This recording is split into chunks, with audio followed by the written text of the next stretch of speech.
శ్రీ మహాగణాధిపతే నమః, శ్రీ మహాసరస్వత్యై నమః, శ్రీ అనఘా సహిత దత్తదేవతాభ్యో నమః. శ్రీ శ్రీ శ్రీ భారతీ తీర్థ స్వామివారికి, శ్రీ శ్రీ శ్రీ విధుశేఖర భారతీ స్వామివారికి ప్రణమిల్లుతూ ఈరోజు అరుణాచల క్షేత్రంలో వెలిసి ప్రకాశించేటువంటి సూర్యలింగం యొక్క స్థల పురాణాన్ని, లింగ దర్శించడం వల్ల కలిగేటువంటి ప్రయోజనాన్ని స్మరించుకుందాము. అరుణాచలము అంటే ఎర్రని రంగుతో ప్రకాశించేటువంటి కొండ అని భౌతికమైనటువంటి అర్థము. కానీ అరుణవర్ణం ఎప్పుడూ కూడా భగవంతుడి యొక్క కరుణవర్ణం. మనం లలితా సహస్రనామాన్ని గమనించినట్లయితే ఆరంభంలో అరుణాం కరుణాతరంగితాక్షి అనేటువంటి నామంతో మొదలవుతుంది. ఈ పసుపు ఎరుపు కలిగినటువంటి వర్ణాన్ని అరుణవర్ణము అంటారు.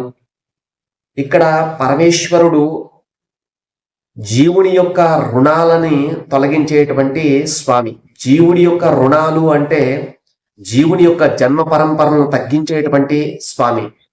తద్వారా జన్మరాహిత్యాన్ని కలిగించేటువంటి క్షేత్రంగా అరుణాచల క్షేత్రం మనకి భాసిస్తూ ఉంటుంది. ఇక్కడ ఉన్నటువంటి పరమేశ్వరుడు అశుతోషుడు. ముందే అనుకున్నట్టు కరుణ కలిగినటువంటి స్వామి అన్నమాట. కరుణ, ఇక్కడ స్వామివారి కరుణ అంటే స్వల్పమైనటువంటి భక్తికే లొంగిపోయేటువంటి స్వభావం కలవాడు. అలాగే భక్తులు చేసేటువంటి అల్పమైనటువంటి పూజలు పునస్కారాలకు సైతం అమితంగా ఆనందించేటువంటి స్వామి కాబట్టి ఈ స్వామికి అశుతోషుడు అని పేరు. మనం ఇప్పుడు సూర్యలింగం యొక్క ఆవిర్భావాన్ని గమనించినట్లయితే ఒకానొకప్పుడు సూర్య భగవానుడు అరుణాచలం పర్వతం మీద నుంచి ప్రయాణం చేస్తారు. ఆగ్రహించినటువంటి పరమేశ్వరుడు సూర్య భగవానుడిని శపిస్తారు. శాప విమోచనం కోసం సూర్య భగవానుడు బ్రహ్మగారిని ఆశ్రయిస్తారు. బ్రహ్మగారి యొక్క సూచన మేరకు ఆయన అరుణాచలంలో లింగాన్ని ప్రతిష్ఠించి పరమేశ్వరుని యొక్క ప్రీతి కోసము, అనుగ్రహం కోసము ఆయన తపస్సుని చేస్తారు.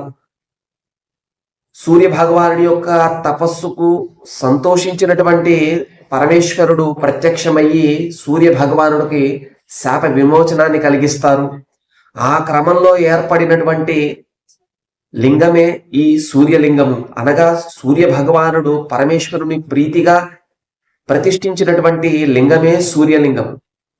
ఈ సూర్యలింగాన్ని దర్శించడం ద్వారా కలిగేటువంటి ప్రయోజనం ఏమిటంటే ఆరోగ్య సమస్యలు తొలగుతాయి. అలాగే ఉద్యోగం లేక బాధపడేటువంటి వారు సైతము సూర్య భగవానుడి యొక్క అనుగ్రహం చేత ఉద్యోగం అనేది లభిస్తుంది. జ్యోతిషపరంగా ప్రతి గ్రహానికి 3 దేవతలు ఉంటారు. గ్రహదేవత, అధిదేవత, ప్రత్యధిదేవత అని 3 దేవతలు ఉంటారు. సూర్య భగవానుడికి గ్రహదేవత సూర్యుడైతే అధిదేవత అగ్ని, ప్రత్యధిదేవత రుద్రుడు. మనం కొంచెం గమనించినట్లయితే ఇక్కడ అరుణాచలం అంటేనే అగ్నిలింగం, అరుణాచలేశ్వరుడు రుద్రుడు. కాబట్టి ఇక్కడ ఈ సూర్యలింగాన్ని అర్చించడం ద్వారా ఇటు సూర్యానుగ్రహము, అటు రుద్రుని యొక్క అనుగ్రహం అంటే అరుణాచలేశ్వరుని యొక్క అనుగ్రహం కూడా కలుగుతుంది.